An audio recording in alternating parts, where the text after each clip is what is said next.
Bonjour, nous sommes l'équipe de Vendée Up. Nous sommes là aujourd'hui pour vous parler de quelle stratégie pour lever des fonds. Nous allons vous proposer lors de cet atelier de vous présenter les différents modes de financement participatif. Donc Emmanuel est à mes côtés, donc moi c'est Aurélie. Donc on va être là pour vous présenter un petit peu Vendée Up et le crowdfunding. Donc le crowdfunding c'est quoi? C'est du financement participatif. Donc quel financement pour quelle entreprise? Donc, grâce au crowdfunding, vous pouvez faire des financements par le don, par le prêt, par l'investissement. Donc, on va vous développer ces parties-là. Donc, quel financement pour quelle entreprise? Emmanuel, je te laisse la parole. Donc, l'idée de Vendée Up, c'est de pouvoir répondre à toutes les entreprises vendéennes qui recherchent des financements. Donc, il existe différents modes de financement qui vont s'adapter en fonction de la durée de vie où on se situe. Est-ce qu'on est plutôt à la création, est-ce qu'on est plutôt sur une start-up ou en phase de développement ou en phase de transmission. Donc l'idée, c'est d'être capable de vous apporter toutes les solutions de financement qui existent en dehors des circuits classiques. Donc il existe le don où on va se situer surtout au départ en création d'entreprise ou en lancement d'un nouveau produit ou d'un nouveau concept. Après le royalties, on expliquera plus en détail tout à l'heure, où là ça permet surtout pour des modèles de start-up de se faire financer et d'avoir un effort de trésorerie qui est limité au départ parce qu'on rembourse les investisseurs en fonction du chiffre d'affaires qu'on réalise. Et après, des modes classiques de financement qui sont du prêt et le dernier mode de financement où on fait rentrer des investisseurs au capital de l'entreprise. Donc pourquoi faire appel au crowdfunding? Donc parce que ça a un réel effet de levier. Donc la première chose, c'est de se faire financer intégralement ou partiellement. Très souvent partiellement quand même par du crowdfunding. La deuxième chose, c'est donc de valider son concept et éventuellement convaincre les banques de nous suivre. La troisième chose... Alors, ça va permettre de vendre, quand on prend l'exemple du don, c'est que forcément on va aller chercher des contributeurs. Donc on va pouvoir vendre nos premiers produits, nos premiers concepts. Si c'est une brasserie, ça permet de vendre les premières bières. Et c'est un vrai outil de communication, parce que les contributeurs, ça fait boule de neige. Donc le crowdfunding, ça veut dire financement par la foule. Donc la foule fait que ça va se répercuter à droite et à gauche, et c'est un vrai outil de communication. Et aussi, c'est comme ça qu'on va fédérer, on appelle à une communauté, c'est tous les contributeurs et investisseurs qui sont autour du projet, qui vont être des vrais ambassadeurs de l'entreprise ou du produit. Donc tout à l'heure, on vous a parlé des différents modes de financement, donc là on va les détailler. Donc d'abord, on va vous parler du prêt ou du don. Donc tout d'abord, le don. Donc le don ou la prévente. Donc le don s'adresse à qui? Il s'adresse à tout secteur d'activité, que ce soit association. Alors là, pour le coup, on est plus pour des entreprises, création d'entreprises. À partir de combien? À partir de 1 000 €. On peut commencer à réfléchir à faire une campagne de don. La campagne de don ou de prévente peut se faire avec ou sans contrepartie. C'est-à-dire une contrepartie, c'est un échange. Donc par exemple, pour 50 €, eh bien, on va octroyer un pourcentage de remise sur la vente de notre produit ou un goodies, etc. Donc là, c'est vraiment une contrepartie qui peut être décidée ou non. Le don, en général, la durée de récolte du don se situe entre 1 mois et 3 mois. Il faut savoir que le don moyen est à peu près de 50 €. Tout va dépendre du démarrage des premières semaines parce que effectivement, les contributeurs vont commencer à mettre de l'argent sur le projet. Forcément, s'il y a déjà du monde qui a fait confiance à cette entreprise-là. Donc c'est pour ça que lorsqu'on va monter une campagne de crowdfunding, notamment du don ou de la prévente, on va déjà regarder en amont quelle est l'existence de l'entreprise. Est-ce qu'elle est déjà présente? Est-ce qu'elle est déjà connue? Est-ce qu'elle a déjà fédéré une première communauté? Pour savoir s'il y aura déjà des premières personnes qui vont faire confiance aux porteurs de projet. Parce qu'après, ça fera effet boule de neige. Les premières personnes qui vont faire confiance et qui vont commencer à mettre sur le projet, commencer à mettre de l'argent sur le projet, eh bien vont en parler autour d'eux. Et c'est comme ça que du coup, on va faire l'effet un petit peu boule de neige. Qui peut contribuer? En fait, tout le monde peut contribuer, que ce soit des personnes physiques ou personnes morales. Il n'y a pas de plafond de versement. Les personnes ne sont pas limitées. Ils vont verser de l'argent et comme on disait tout à l'heure, ils vont avoir en contrepartie, donc soit juste un remerciement s'il n'y a pas de contrepartie classique, et s'il y a des contreparties, ils vont avoir un échantillon, un code promo, etc. Donc là, c'est vraiment sur la partie don. Je vais vous parler juste d'un exemple. On a ici l'exemple de l'ouverture d'un restaurant qui s'est fait donc en début d'année, l'atelier des Halles à La Roche-sur-Yon. Donc ils demandaient 2 000 € pour pouvoir financer la publicité de leur camionnette et aussi la publicité, une partie de la publicité extérieure. Ils ont obtenu 2 300 €, donc 115% de leur collecte, et ils avaient des contreparties. Donc par exemple, pour 25 € et plus, ils offraient un bon d'achat de 30 € à consommer dans leur restaurant. Voilà un petit peu pour la partie don. Si on en vient sur le prêt, donc c'est pareil. Le prêt s'adresse à qui? Forcément, va s'adresser aux entreprises qui sont, donc, comme disait Emmanuel tout à l'heure, en création ou en reprise pour cette partie-là. Le prêt, le montant, l'objectif du prêt va se situer à peu près entre 10 000 € et 1 million d'euros pour les demandes en prêt. Donc le prêt va fonctionner exactement comme un prêt classique, comme un prêt bancaire, sauf qu'au lieu de rembourser un établissement bancaire, vous allez rembourser les investisseurs, les personnes qui vous ont prêté de l'argent. Donc la durée du prêt se situe en général entre 1 an et 5 ans. Ces prêts sont avec intérêt forcément, donc c'est un intérêt qui est défini selon la durée et selon la notation qui est attribuée au projet. Il y a une note qui est attribuée, on verra ça tout à l'heure, une note qui est attribuée à chaque projet et qui va définir un petit peu le pourcentage et le montant d'intérêt. La durée de collecte, eh bien c'est pareil, elle se situe en général entre 1 et 3 mois. On est un petit peu sur le même cas que ce que je vous ai dit tout à l'heure pour le don. Forcément, si les gens sont assez nombreux à prêter au départ, eh bien ça va faire un petit peu effet boule de neige et donc la communauté va vite s'agrandir par ce biais-là. Donc en général, en 60 jours, on arrive à se faire à avoir le montant souhaité. Les prêteurs, pour cette partie prêt, ça va être juste des personnes physiques. Et le plafond de versement est limité à 2 000 € par personne physique, donc pour la partie du prêt. Au niveau du prêt, donc là je vais vous donner un exemple. Donc on a Element, c'était un escape game qui s'est donc ouvert à Saint-Hilaire-d'Orier, donc il souhaitait aménager ses espaces et ses moyens de communication. Donc il avait fait une demande de 12 000 € en prêt sur 36 mois. Il y a eu une notation en comité de C, donc ce qui a fait que son taux d'intérêt est de 5,5%. Les taux peuvent paraître élevés comme ça, mais rapportés au projet, ce taux-là équivaut à 10-20% du projet global. Donc le coût de financement ramené au global du projet est largement raisonnable parce que souvent il est rattrapé par la communication, les moyens de communication et les premiers contributeurs qui arrivent et qui sont souvent les premiers clients du porteur de projet.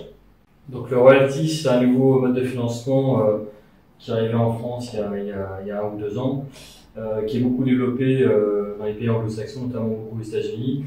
Donc on va se situer entre le prêt et le capital investissement. Donc on ne rentre pas au capital de l'entreprise et on va rembourser les investisseurs ou les prêteurs en fonction du chiffre d'affaires qu'on réalise. Donc on n'a pas la contrainte d'un prêt où il faut tout de suite rembourser des prêteurs. Donc là, idéalement, pour une entreprise qui lance un nouveau produit ou une start-up, votre chiffre d'affaires décolle et du coup, c'est en parallèle qu'on va rembourser les royalties. Donc votre trésorerie n'est pas affectée dès le départ. Alors qui peut toute entreprise, de n'importe quel secteur d'activité. C'est l'avantage aussi du crowdfunding, on n'exclut aucun secteur d'activité. Et le montant, donc nous on a mis un plafond à 200 000 €. On va démarrer à 10, donc on est souvent en moyenne autour des 100 000. Donc la durée du royalties va être entre 3 et 5 ans, on va plutôt partir sur 5 ans. Et elle peut se proroger, ça veut dire que si on s'arrête à 5 ans et n'a pas encore remboursé nos investisseurs le capital qu'ils vous ont prêté, on proroge leurs royalties pour qu'ils retrouvent au moins leur capital. Le versement du royalties est déterminé en fonction, alors c'est un peu comme tout à l'heure le prêt, il y a un comité qui détermine le taux de récession du chiffre d'affaires qui va être versé aux investisseurs. Donc on est pareil sur les durées de récolte. Et après, l'avantage aussi, c'est que le champ des investisseurs est beaucoup plus large, parce que là, il y a des personnes physiques, personnes morales, tout ce qui est holding, et on n'a pas de plafond de montant de versement. Donc l'avantage pour vous, porteurs de projet, c'est que vous conservez 100% du capital et vous remboursez les investisseurs en fonction du chiffre d'affaires qui est réalisé. Et ça permet, c'est un bon mode de moyen alors, de financer vos projets via Salomon. Alors ça c'est vrai pour les différents exemples de crowdfunding. C'est-à-dire que vous avez des gens autour de vous qui sont prêts à vous donner un coup de main, vous avez un peu de réseau. Voilà, c'est un bon moyen de se faire financer et dans un même financement qui est réglementé et tout est automatisé via la plateforme. Donc l'avantage aussi du royalties, c'est que c'est considéré comme des quasi-fonds propres. Donc on ne vient pas alourdir l'endettement de l'entreprise. Et le remboursement qu'on rembourse nos investisseurs, donc tant qu'on n'a pas remboursé le capital aux investisseurs, donc il n'y a aucune incidence fiscale. Et après, le remboursement qui se fait aux investisseurs, c'est des charges qui sont déductibles, c'est les charges financières déductibles du résultat de la société. Donc l'avantage aussi du royalties, c'est que c'est considéré comme des quasi-fonds propres, donc on ne vient pas alourdir l'endettement de l'entreprise. Et le remboursement qu'on rembourse nos investisseurs, donc tant qu'on n'a pas remboursé le capital aux investisseurs, donc il n'y a aucune incidence fiscale. Et après, le remboursement qui se fait aux investisseurs, c'est des charges qui sont déductibles, c'est des charges financières déductibles du résultat de la société. Alors concrètement, comment ça se passe? C'est un projet qu'on a financé avec Ineo pour 100 000 € de financier en royalties. Ben voilà, avec le chiffre d'affaires prévisionnel d'Ineo, voilà ce que ça donne en royalties. Donc vous voyez bien que l'échange de royalties est vraiment en fonction du chiffre d'affaires qui est réalisé par l'entreprise. Concrètement, chez Ineo, ça permet de lancer son projet d'investissement où les banques étaient un peu réticentes et demandaient d'avoir d'apport. Là, Ineo, on manquait d'apport, donc là on a fait une levée de fonds de 100 000 et derrière, ça lui permet de lever les fonds au niveau de la banque. Alors les tarifs, on va varier un peu entre les différents modes de financement. On va situer entre 6 et 7% du montant collecté. Le process donc pour postuler sur la plateforme VendéUp. Donc rendez-vous sur le site vendée-up.fr. Il vous suffit donc de renseigner quelques informations sur votre entreprise et quels sont vos besoins. Ensuite, donc vous rencontrez un projet VendéUp. Lorsque c'est du prêt ou du royalties, lorsque tous les documents sont complets, le prévisionnel est OK, vous allez passer devant un comité de sélection, présenter votre projet devant un comité de sélection. Et ce comité va valider ou non votre projet et va déterminer les conditions de financement, donc en vous donnant cette fameuse notation. Lorsque tout ça sera mis en place, lorsque tout sera OK, on pourra mettre en ligne votre projet et commencer à rechercher des investisseurs. Et ensuite, au succès de l'opération, eh bien, vous commencerez à rembourser vos investisseurs. Donc pourquoi choisir VendéUp plutôt qu'une autre plateforme de crowdfunding? Il y en a beaucoup sur le marché, mais VendéUp c'est l'unique plateforme de crowdfunding en Vendée. Donc pourquoi? Parce que du coup on est local, donc l'objectif c'est de donner du sens aux investisseurs et aux porteurs de projets aussi, qui vont être directement en lien avec les investisseurs qui seront logiquement très proches d'eux. Donc pourquoi? Pour la réussite, notre priorité c'est votre réussite, donc c'est un accompagnement personnalisé, on vous rencontre, on essaye de suivre avec vous chaque étape pour essayer de faire financer votre projet. Vous allez bénéficier de notre propre communication, c'est-à-dire si vous passez par la plateforme nationale, vous n'aurez pas les mêmes effets d'un point de vue local, forcément on va se concentrer sur la Vendée. Donc nous on a notre propre communauté qui est vendéenne, où les contributeurs ont un lien qui peut être dans la Vendée mais qui ont un lien avec la Vendée. Voilà, donc chaque porteur de projet peut bénéficier de cette communauté-là. Et forcément, nous, on a un réseau de contributeurs, d'investisseurs qui sont en veille, suivant les projets qu'on peut rentrer au sein de la plateforme. Donc VendéUp en chiffres, c'est 94% de réussite avec 2500 personnes inscrites sur la plateforme. C'est également une équipe à votre service. On est 4 personnes pour répondre à vos projets et pour vous accompagner. Vraiment, on accompagne, on vous rencontre et on vous accompagne sur chaque étape du projet. Alors en année on ne peut pas forcément y répondre au sein de VendéUp. On n'a pas l'outil adéquat pour y répondre. Alors soit c'est des activités spécifiques ou c'est les montants d'investissement qui vont se situer au-delà des 300 000 euros. Donc on a eu plusieurs demandes. Donc là l'idée c'est de trouver une solution à chaque fois pour le porteur de projet. Donc on a dans notre solution, ça peut être la mise en relation en direct avec un investisseur ou plusieurs investisseurs, donc un réseau de business angels. Et aujourd'hui on s'est fait référencer auprès de différents fonds d'investissement spécialisés dans les entreprises PME voire TPE et des autres plateformes de financement participatif. Alors il y a des plateformes spécialisées dans le domaine comme de la santé, des plateformes spécialisées sur l'immobilier. Donc voilà, donc l'idée c'est avec toute cette palette, c'est de trouver la solution de financement qui vous correspond. Et là on vous accompagne sur toutes ces parties-là, sur la levée de fonds, sur le business plan et comment rentrer en contact avec ces fonds-là pour qu'il y ait plus de chances que vous trouviez une réponse positive en face. Donc juste brièvement pour terminer, on va vous présenter quelques types de projets qui ont été financés grâce à VendéUp. Donc en royalties par exemple nous avons Place Vendée, la première marketplace vendéenne qui a été donc financée en royalties. Donc ça leur a permis d'avoir des premiers contacts, d'élargir leur réseau et de se lancer plus facilement. Voilà. Ensuite donc Ineo, le projet qu'on parlait tout à l'heure, Emmanuel. Donc là, c'est Brésil Auto qui s'est spécialisé dans la transformation de véhicules thermiques en véhicules électriques. Là, on a levé 100 000 euros en très peu de temps parce que le dirigeant avait un réseau qui voulait vraiment investir à côté de lui. Donc, c'est vraiment de la nouvelle monnaie. Donc, c'est pareil, hein, le royalties comme ça en fonction du chiffre d'affaires. Forcément que tous vos investisseurs, ils vont être fortement liés à la réussite de votre projet. Ils vont tout faire pour parler de votre entreprise, faire pour que ça se développe. Donc les intérêts sont fortement liés entre l'investisseur et le porteur de projet.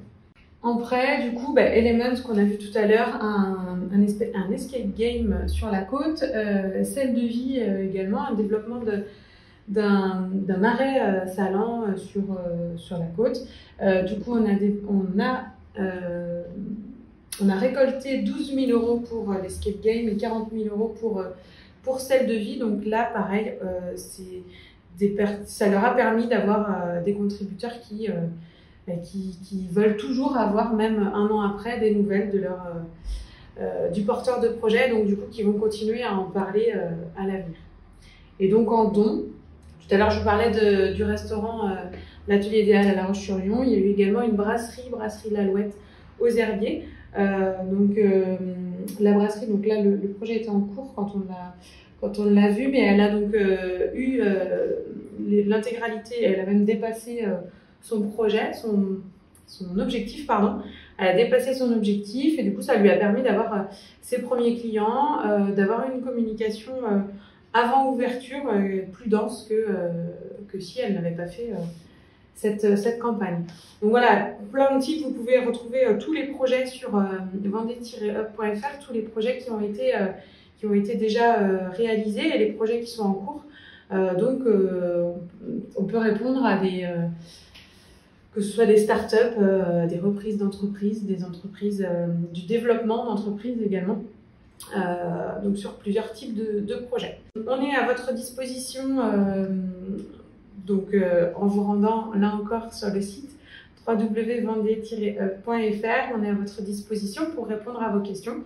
Vous pouvez également postuler sur le site en commençant à remplir un questionnaire d'information sur l'entreprise pour qu'on puisse éventuellement prendre contact avec vous et vous rencontrer. Merci. Merci.